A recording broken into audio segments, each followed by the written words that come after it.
Hey, what is up guys? Welcome back to my channel. So this time I'm doing something new, that is Guilty Gear Strive. So this game was developed by the same developers who created Dragonballz fighterz. If you had played Dragonballz fighterz, I think you will really enjoy this game, and it looks fantastic in my opinion. Now the purpose of this video is to make sure I explain all the fundamental mechanics of this game, what is there, and what do you need to know in order to play this game. So I'm just going to explain the fundamentals or all the mechanics, and also I'm just showing here the button settings which I'm using. Make sure you use the macro dash to R2 because it's going to be so helpful in this game. That might be one of the reasons why I like playing this game, so make sure you use that, the macro dash to R2. With that said, hope you guys will find this guide helpful. If it does, please do leave a like, because that really helps out my channel. So now let's get into the video. Okay, first off we'll talk about the movements, how you move in the game. So at the beginning you have the forward dash, which you input by inputting the forward 2 times, back dash, that's there, and you have the double jump, so which you can go up. And you have the super jump, which is down up at the same time. This can be used in the corner to get out of pressure. And also the last one would be the air dashes, so when you jump up and dash forward or backward. So that's there. And also the macro dash, which I mentioned, if you use that, it will become so easier for you to do all these dashes, so keep that in mind. Next up, let's talk about the blocking mechanics in this game, which is quite important in terms of defense. So if the incoming attack is a standing attack, you just hold back and block it, as this is normal in fighting games. And if the incoming attack is a low, you have to crouch and block. That means down back. It's pretty simple when it comes to blocking, so it should be easy. The next would be, if you're in midair, you can block the attacks just by holding back. So that's there. Next would be something called instant block. So here, as you can see it, you block the attack as soon as it hits, which means that lets you stay near the opponent instead of like going far away. And as the opponent is trying to recover, you can punish them since you're nearby. Next up is the flawless defense. You can do this by holding back and then pressing any 2 buttons.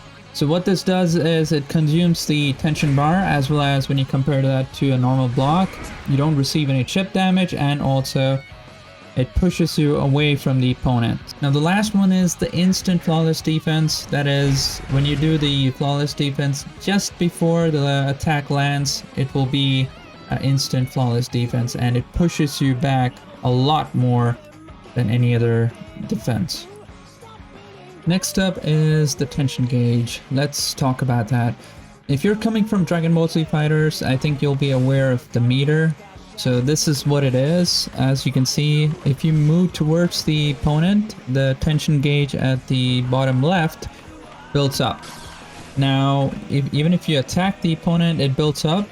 Why is it used for, or what is it used for? You can probably use it for the overdrives, which is mentioned in the command list for each character. So that's one of the reasons where you can use it. You can use it for flawless defense, and you can also use it for Roman cancels. So I'll be talking about the Roman cancels in the next section, so let's go through that. Now, apart from that, this is the overdrive which I was talking about. It's like a cinematic finish, and it consumes 50% of the tension gauge. And every character has overdrive, and it looks cool and cinematic, as you can see here. So that's there. Now one more thing to note here is, the more you move away from the opponent, or if you run away from the opponent, your tension gauge will deplete, and you will see something called danger. And if you keep doing that, it's going to say negative, and then you will lose the whole tension gauge or tension bar which you have gained. Now this is one way of the game telling you to play the match faster, so that's pretty good. Next up, let's talk about the most important game mechanic, that is Roman cancels. Okay, so there are 4 types of Roman cancel. The first one is the blue Roman cancel, which can be used in neutral. Second one would be the red Roman cancel, that is to extend the combos. The third one is the pink Roman cancel, where you can recover much more faster.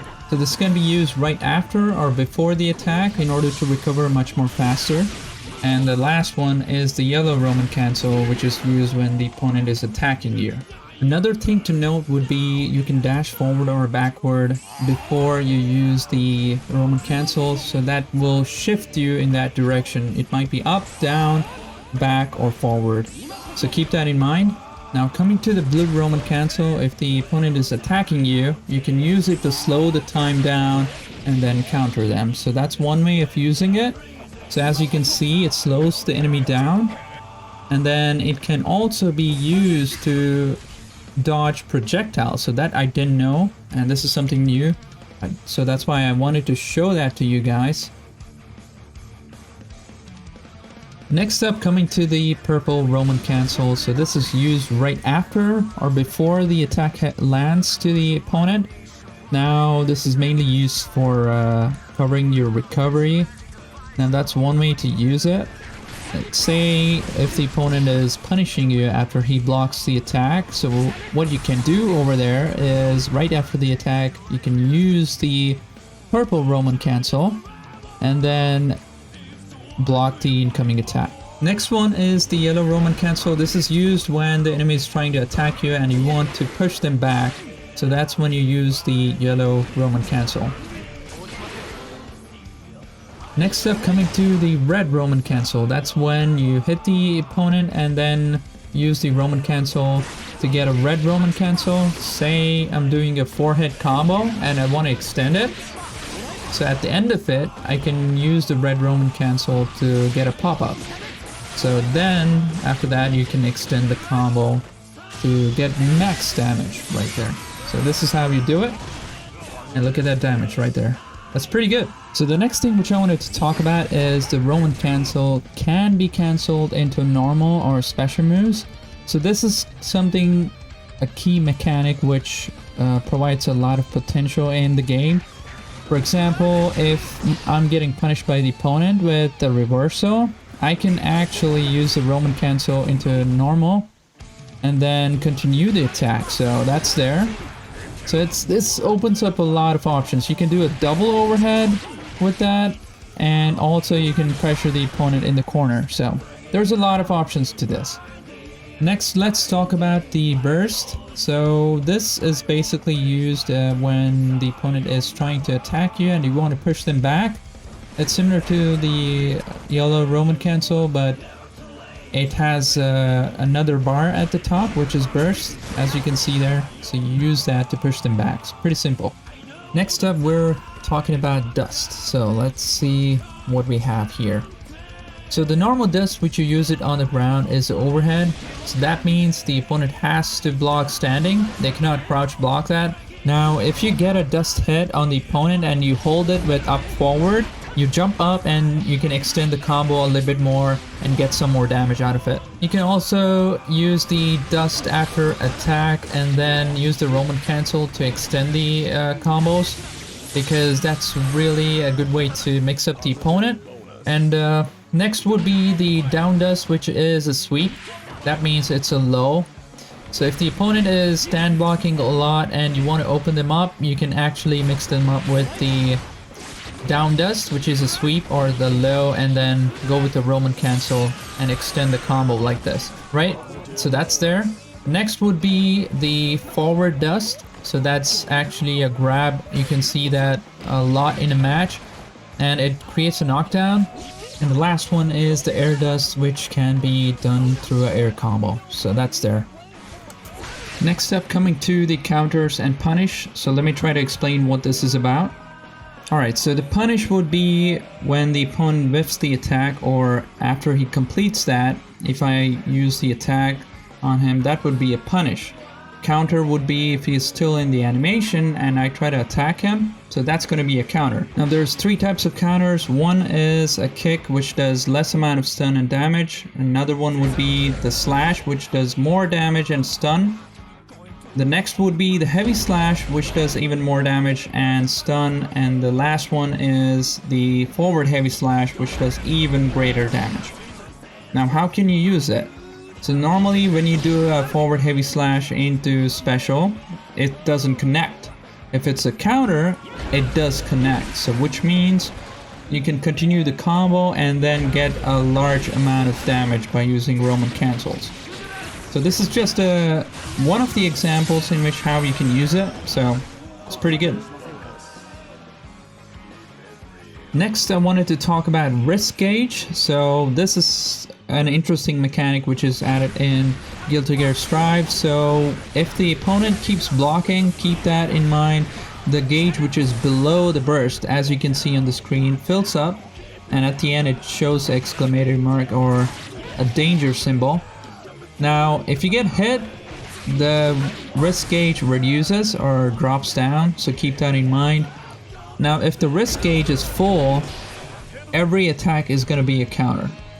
So if you hit the opponent with the Risc gauge full, with their Risc gauge full, it's going to be a counter, and you can extend the combo and get more damage out of it. Look at that. The last one which I wanted to explain is the wall bounce. So this is pretty common mechanic in this game. So each character has certain attacks where you can do a wall bounce in the corner, which means for Kai it's forward heavy slash, and Soul it's slash into heavy slash in the corner, or forward punch, so that also does a wall bounce. Now what does that mean? So even without the tension gauge, I can do a combo in the corner and then get some damage out of it. So that's the main point which I wanted to make. Alright, so there's one last thing which I want to talk about, is the overheads, cross-ups, and the command normals. Now let's just take for example Kai here. When he does the cross-up, he's not able to cover the distance with a normal slash, or continue the combo. So at this point what you can do is to use the command normals, which is forward punch. So if you go to the command list, you will see the command normals. So you can use the forward punch here and then continue the combo. The same thing you can do with the jump kick. So that's there. So now it's different for each characters here. For Soul, it's pretty simple to do the cross-ups because his normals are really connected to the opponent. But with Kai, it's different. Which means if you get a cross-up, you can use the command normal into special, then Roman cancel and extend the combo. So it's pretty simple, but you just need to practice it a little bit. Say for example, if the opponent is blocking the overhead, mix them up with low after that. So usually that's what you do. So you can use the dust low and then extend the combo here, and use the Roman cancel to extend it even more. So that's the general idea of how we want to do it. And that's it for this video. Hope you guys found this guide helpful. If it did, please do leave a like, because that really helps out my channel. And I'll see you guys on the next one. Take care, guys. Bye-bye.